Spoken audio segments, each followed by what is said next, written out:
To set the fees and charges, at the menu bar, navigate to Admin, Setup, then Fees and Charges. At the General tab, select the checkbox that corresponds to the fees and charges that you want to enable. Click on the Update button to save the changes. To set the delivery fee, at the Delivery Fee tab, click on the Add button. On the form, indicate the charge fee, name, and fee type. Fee types can be any of the following: the delivery fee, service fee, web fee, or other fees. You may configure your delivery charging method based on the following factors: fixed amount, percentage of purchased amount, driving distance, or purchased amount using the lookup table.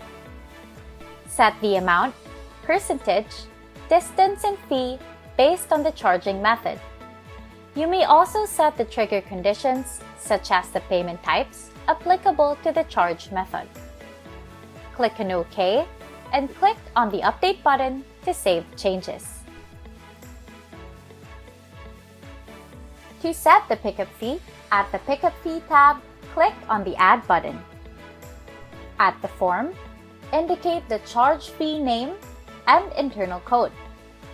You may set your pickup charging method based on the following factors: fixed amount, percentage of purchased amount using the lookup table. Set the amount, percentage, and fee based on the charging method. You may also set the trigger conditions, such as the payment types, applicable to the charge method. Click on OK and Update to save the changes. For more information, please refer to our documentation docs.suki.io.